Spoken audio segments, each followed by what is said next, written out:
Bienvenue à vous toutes et tous, et nous sommes ravis aujourd'hui, dans Mélodie de ma vie, de recevoir quelqu'un qu'on va certainement mieux connaître. Enfin, en tout cas, c'est ce qu'on espère à la fin de cette émission. On va mieux connaître ses choix, on va mieux connaître les artistes qui lui ont donné envie de devenir ce qu'il est devenu. C'est monsieur Pierre Souchon. Bonjour Pierre. Bonjour Frédéric.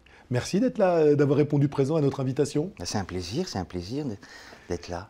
Plaisir partagé. Puis ouais. on va peut-être arrêter de se faire des politesses au bout d'un moment. D'accord. Ça va faire un peu lourd. Pierre, en ce moment, vous êtes en promotion. Oui. Vous êtes là pour parler d'une cause qui vous tient terriblement à cœur, une cause pour laquelle vous avez composé une chanson sur un texte de Pierre-Dominique Burgot. Oui. Et cette chanson, c'est Vol, et cette cause, c'est la lutte contre la maladie d'Alzheimer. C'est pas la première année que vous vous mobilisez Non, en effet, ça fait 6-7 ans que je suis en charge de m'occuper du concert dans le cadre de la soirée contre Alzheimer. Voilà, c'est l'association pour la recherche sur Alzheimer qui organise chaque année une soirée et je m'occupe du concert pour contribuer à aider les chercheurs à avoir des moyens pour lutter contre la maladie. Qu'est-ce qui vous a amené, Pierre, à vous engager pour lutter contre cette maladie? C'est un petit concours de circonstances. Il y a quelques années, j'ai sorti mon dernier album et lors d'une promo, justement, chaque artiste devait remettre un objet personnel à une association de son choix. Et puis, moi, je venais de perdre ma grand-mère paternelle qui était emportée par la maladie d'Alzheimer. Alors, voilà, je me suis engagé auprès de la maladie d'Alzheimer pour remettre cet objet personnel aux enchères. Et puis, suite à ça, ils m'ont contacté parce qu'ils ont été plutôt intéressés qu'entre guillemets un jeune, c'est-à-dire, même si j'ai 40 ans. C'est jeune, 40 ans. Oui, mais pour la maladie d'Alzheimer, on pense que ça ne touche que les gens séniles de 95 ans. Et il y a des symptômes qui apparaissent dès 40 ans, alors ils ont trouvé ça intéressant que, entre guillemets, un jeune s'intéresse à ça. C'est facile d'écrire une chanson pour une cause aussi grave, aussi lourde? Non, c'est pas facile et c'est pour ça que j'ai eu la chance d'avoir Pierre-Dominique Burgot qui, lui, sait faire ça. Je travaille depuis longtemps avec cet auteur que j'aime beaucoup, qui a travaillé avec beaucoup d'artistes, comme Alain Chamfort, entre autres. Qui a écrit Le Soldat Rose. Le Soldat Rose, bien sûr. Et j'ai eu la chance de travailler avec lui sur mes chansons personnelles, sur mes albums. Et j'avais d'ailleurs abordé une fois un sujet de société un peu grave, qui était l'anorexie. Et je ne savais pas trop comment faire une chanson pas trop larmoyante. Fil de fer? Une chanson qui s'appelle Fil de fer, tu connais tout Frédéric, c'est génial. Et c'est Pierre-Dominique Burgot qui a réussi à m'aider à faire ce texte, qui a quasiment fait tout le texte en étant très délicat là-dedans, sans que ce soit trop plombant.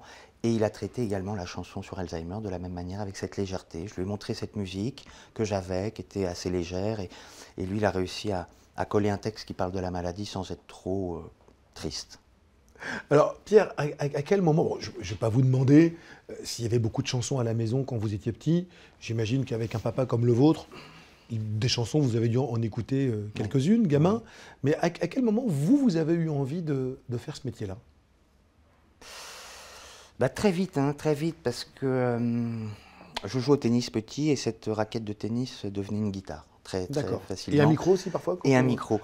Non, mais c'est vrai que... Oui, en fait, le fait d'avoir vu ce métier assez près, ça donne envie, on voit l'envers du décor, ça donne envie, on est dans les coulisses, ça donne envie de faire la même chose. Ça aurait pu faire peur aussi. Ça aurait pu faire peur, exactement, mais en même temps, voilà, je pense qu'on est souvent dans c'est un cas de figure assez banal, en fait.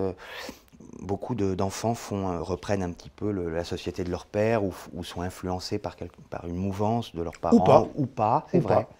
Mais là, je me suis retrouvé des points communs avec des amis qui sont dans la même situation que moi, qui ont un père ou une mère qui fait ce métier-là, et donc que ce soit avec Mathieu Chédid ou Thomas Dutronc, ou Julien Voulzy. Julien Voulzy, on a fait des groupes, on a eu envie de faire ce métier, et on a monté des groupes jeunes, et puis ensuite on a pris chacun notre route séparément, mais on a été piqués assez jeunes par cette volonté de faire de la musique. Ouais.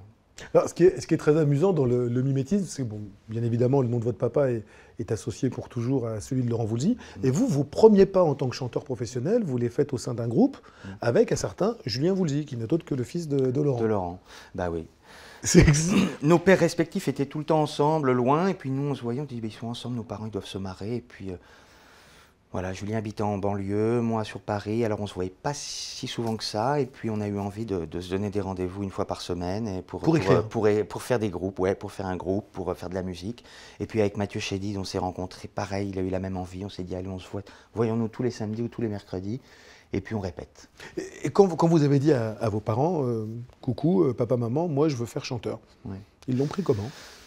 Écoutez, ils ont été plutôt contents qu'on ait une passion, que ce soit mon frère ou moi, ou Julien Woolsey, on avait une passion assez jeune qui nous a pas quittés, et en même temps ils nous ont mis en garde que c'était un métier très difficile, malgré les apparences, on ne voit que le côté facile quand on chante, quand on est filmé, tout ça, mais il y a tout un travail dans l'ombre qui est très pénible, avec beaucoup de doutes, et puis voilà, et qu'il fallait en être conscient, mais au bout du compte, aller dans votre passion. Ce qui est important, c'est d'avoir une passion. Parfois, on ne sait pas quoi faire du tout, et c'est plus C'est ça, embêtant. bien sûr. Là, au moins, d'avoir une envie, ça les a un peu réconfortants, au moins, ils savent ce qu'ils veulent faire. Au lycée Bossuet, vous étiez plutôt bon élève ou Euh, glandeur sympathique ou... ouais, glandeur sympathique, les gens, j'étais souvent au fond de la salle, on me disait souvent que j'étais dans ma bulle. J'étais loin d'être le premier de la classe, pas non plus le dernier, mais j'étais pas un cadre, non. Donc très très vite, la chanson, ça s'est imposé pour vous? Ça s'est imposé, oui, oui. J'ai raté mon bac une première fois, et puis au lieu d'insister, j'ai fait un peu de théâtre, et en me misant sur la musique vraiment beaucoup, et voilà. Alors, vous avez fait aussi le choix de chanter sous votre patronyme réel. Votre frère Charles, lui, a pris un pseudonyme Ours, qui fait que beaucoup de gens ne savent pas qu'il est le fils d'Alain, et c'est bien. d'Alain. Oui, déjà, on n'est pas du tout de la même génération. Et parce que lui, donc on a 5-6 ans d'écart, et il y a eu une mouvance à un moment avec le secteur A, avec des groupes de rap et tout le monde s'appelait DJ Jean Gabin, Machin Renard et tout ça. On prenait beaucoup de surnoms et c'était vachement bien, c'était une manière de se cacher un peu. Et Charles était un peu dans cette famille-là, il est arrivé à cette époque-là. Moi, c'est un peu différent, j'étais avec Julien Woolsey, mais on était un groupe. On s'appelait ni Julien Woolsey ni Pierre Souchon, c'était les Cherche Midi, donc c'était caché. Un groupe avec lequel vous avez quand même eu un vrai succès. Enfin, en tout cas, en radio, on vous a entendu, on vous a vu. C'était ça a été le début de quelque chose, quoi. Ouais, ouais. Il y avait un élan sympa et tout. Non, on a eu des échos super. C'était une belle aventure. On a fait 2 albums ensemble dans les années 90 et on a énormément de souvenirs merveilleux. Et voilà, alors c'est sûr qu'on était cachés à travers ce nom de groupe Les Cherche Midi, mais on signait les chansons, Julien Woolsey, Pierre Souchon. Donc après, quand on s'est retrouvés en solo, de m'appeler Pierre Renard ou Franck Portemanteau et tout ça, je me suis... On allait dire alias Pierre Souchon, tout ça. Alors, j'ai fait la simplicité, je me suis appelé Pierre Souchon. Et puis peut-être qu'inconsciemment, avec le recul, je m'aperçois que j'ai eu peut-être aussi envie d'assumer ça, Pierre Souchon, parce que le père de mon père s'appelait Pierre Souchon. Je ne l'ai jamais connu. Et c'est aussi pour ça que mon père m'a appelé Pierre Souchon, parce qu'il a perdu son père très jeune. Dans un accident de voiture. Et je me suis dit que voilà, c'était sympa de ne pas cacher ça. Je m'appelle Pierre Souchon, voilà. Pierre, quand on est en pyjama, gamin, et qu'on entend à la radio des chansons où on parle de vous, ça se vit comment? Quand on écoute Frenchy, Bébé Blues ou votre papa parle nommément de vous. Samedi, tu fais le guignol dans un théâtre provincial. Ouais. Qui sait qu'il y a Pierre, le petit prince? Pendant que je fais le jeune homme en province. Et là, ou dans 18 ans que j'étais à l'œil. 18 ans que j'étais à l'œil, c'est une chanson qui m'a beaucoup marqué parce qu'en effet... Elle parle de votre grand-père? Mon père parle de son père qui est parti quand il avait donc 13-14 ans et il n'a jamais évoqué dans des interviews, dans d'autres chansons. Il en parle avec beaucoup de pudeur, avec toute sa poésie. Beaucoup de pudeur, bon, peut-être un peu plus récemment, mais c'était quelque chose, voilà, il mettait un mouchoir dessus. Et puis cette chanson me touchait beaucoup parce que justement, il bravait une pudeur, quoi, enfin voilà. Et puis... et parce que vous portez son nom en plus. Et puis voilà, il m'a appelé Pierre Souchon comme son père qui est parti tôt, et il dit, mais alors je vais jamais te voir, j'aime pas ça, mais je te joue de l'harmonica, et aujourd'hui il y a chez moi une petite boule blonde. Une petite boule blonde qui s'appelle comme toi. C'est vrai que j'avais la tête toute ronde et que j'avais les cheveux très jaunes, sauf que moi je comprenais pas boule blonde, mais je comprenais poule blonde. Aujourd'hui il y a chez moi une petite poule blonde qui s'appelle comme toi, et on me disait, c'est toi. C'est sympa. La poule blonde, c'est moi. La poule blonde, oui. Mais moi, je ne comprenais pas que c'était pas une poule, quoi. Et oui, donc c'est des souvenirs aussi, cette chanson. On me dit, ah, on parle de toi. Alors après, je faisais écouter à mes copains d'école, on parle de moi, là, dans la chanson. Et ça rend fier, on est comment quand on est gamin et qu'on a ça, quoi. Non seulement qu'on a un papa connu, mais un papa qui parle de vous, qui... Oui, non, ça faisait partie de ma vie, n'a pas été bouleversée. Je suis né, mon père faisait de la musique. Il n'y a pas eu un avant et un après qui aurait pu peut-être être un peu plus violent, en fait. Moi, je suis né en 72 et il a eu du succès en 73 avec J'ai 10 ans. Alors forcément, tout de suite, ah, c'est vrai que ton père, c'est Alain Souchon. Ah, c'est vrai qu'il chante Allô Maman Bobo. Ça faisait partie de ma vie. Et ça continue à faire partie de votre vie. Et ça fait partie de ma vie depuis toujours, ouais, donc non, je trouve ça... J'ai plutôt de la chance parce que j'ai un père que... Soit les gens s'en foutent, soit ils adorent. Ça, mais donc, ils n'ont pas envie d'aller lui casser la gueule, parce C'est beaucoup qu'il mieux. n'énerve pas à ce point-là, donc c'est plutôt sympa. C'est Je plutôt bénéficie mieux. d'un père sympa qui est plutôt aimé des gens, c'est agréable. J'ai entendu votre papa un jour dans une émission sur une grande radio périphérique, RTL pour ne pas la nommer, qui répondait à une question de Michel Drucker. Vous étiez encore, vous et votre frère, gamin, et Drucker lui demandait, tes fils, qu'est-ce qu'ils vont faire plus tard? Et il répondait, mais avec son sens du 22e degré, bah, ils seront soit fils de voyous, comme les fils de Long, soit fils de chanteurs. Apparemment, vous avez bien choisi quand même. Fils de chanteur, on a fait. C'est vrai. Et donc, alors, non seulement fils de chanteur, mais vous écrivez avec lui. Écrire avec son père, parce que vous avez composé des musiques pour lui, il a coécrit des textes pour vous sur vos albums, parce que après les Cherche Midi, il y a eu 2 albums, vous, Pierre, en solo, un album en 2003, et puis Peter's Friend, cet album en 2010, avec des chansons qu'on a entendues en radio, comme LAOT, comme d'autres titres vraiment avec lesquels on a commencé à faire connaissance avec vous. Et il y a des chansons qui sont écrites à 4 mains, Pierre et Alain Souchon. Ça nous met sur un autre terrain de travail ensemble. On a un rapport père-fils, et puis quand on fait des chansons, bah, on est 2 potes, 2 ados. Qui On cherchent... s'engueule? Non. Mais on est tracassé par le même truc, on est sur le même terrain de jeu, quoi. Faut que ce soit un peu, faut que ce soit un jeu, les chansons quand même. Faut pas que ce soit trop rébarbatif. Faut qu'on ait toujours un plaisir, une fraîcheur, faire appel à un truc un peu juvénile et tout ça. Et ça nous met sur ce terrain-là, c'est assez sympa. Depuis l'album C'est déjà ça, en 92-93, donc avec Full Sentimental et tout ça, l'album C'est déjà ça. J'ai fait ma première chanson avec lui. Il a fait le texte du fil, fil qui parle un peu du lien qu'on a père-fils. Le fil La musique, c'était vous. Qui est tissé entre nous. Voilà. Et puis Parachute doré. Et puis ensuite, chaque album, il y avait deux chansons. C'était un rendez-vous qu'on avait. Bah tiens, je fais un nouvel album, il faut qu'on se voit pour faire 2 chansons ensemble. Ça faisait partie du rendez-vous, voilà. Et il vous appelle un petit peu à la rescousse. Il vous appelle quand il nous a dit que sur David McNeil, il l'appelait quand il calait. Ouais. C'est pareil avec vous? Non, je pense pas. Je pense qu'il a envie de...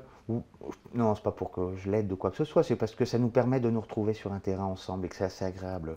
En tant que père-fils, de se retrouver. On a la chance on fait le même métier, alors de partager ces moments-là, c'est assez unique et on prend du plaisir à le faire. Et c'est plus facile de dire à son père, là, ta phrase, je l'aime pas, ou que de le dire à un étranger? Est-ce que ça permet de dire plus de choses? Non, j'interviens pas sur ses envies, sur ses textes, non. Mais quand il écrit, quand il coécrit avec vous, oui. Vous avez forcément un oui, regard. Oui. Alors là, par exemple, le Château Fort, oui, je voulais, oui, il y avait des choses très spéciales à un moment. Le Château Fort, qui est une chanson que vous interprétez. Une chanson que j'ai faite sur un de mes albums, il y a bien longtemps maintenant. Le Château Fort, en effet, cette chanson qu'on a fait en 2010, oui, il y avait des références, ça devait me parler à moi. Je parlais à un moment de Herbie Hancock, de choses que j'écoutais. Alors je tenais à ce que ça me ressemble bien. J'étais un petit peu plus pointilleux là-dessus. Mais quand il fait ses propres chansons à lui, il a ses textes, il a son envie de dire des choses avec ses tourneries, tout ça. Moi, j'essaie surtout de trouver une musique qu'on retienne un peu, un truc qui va dans son sens. Et avant que l'album ne sorte, il vous appelle pour vous faire écouter des choses? Ou vous, est-ce que vous lui montrez aussi vos chansons avant de... On se fait beaucoup part de nos maquettes, de nos débuts. On se dit forcément la vérité, ce qu'on en pense. Et on se fait part de nos travaux respectifs. Et oui, bien sûr, on peut voir un petit peu les... Et ça rassure, j'imagine. Ouais. Et surtout quand il aime. Ah, bien sûr. Non, mais c'est très important. Oui, on se dit la vérité, quoi. Alors, parfois ça blesse et tout, mais au bout du compte, ça ne peut pas blesser, ça ne peut que faire avancer, quoi, que ce soit positif ou négatif. Vous êtes nostalgique? En tout cas, je me dis pas que c'était mieux avant. Non. Et les regretteurs d'hier, non. Non. Mais on est un pays un peu nostalgique, je crois. Pour aller vers l'avenir, qu'est-ce qu'on peut vous souhaiter aujourd'hui? Un énorme tube populaire? Une danse des canards qui fasse danser la France entière l'été prochain? Qu'est-ce qu'on peut souhaiter aujourd'hui? Non, mais de continuer à ça. Mais bien sûr que si je rencontre un succès qui terrasse tout, ça pourra me mettre que du beau mot de cœur et en même temps me faire peur pour la suite. C'est rigolo, hein. Mais vous aimez bien avoir peur? C'est possible. C'est pour ça que je suis venu là. Pierre, je vous remercie beaucoup. Merci beaucoup, Frédéric. C'était à très vite sympa. Et plein de succès pour vous. En tout cas, c'est tout ce qu'on vous souhaite. Plein de bonnes choses pour toi aussi. Merci beaucoup à vous. Merci Pierre. Ouais.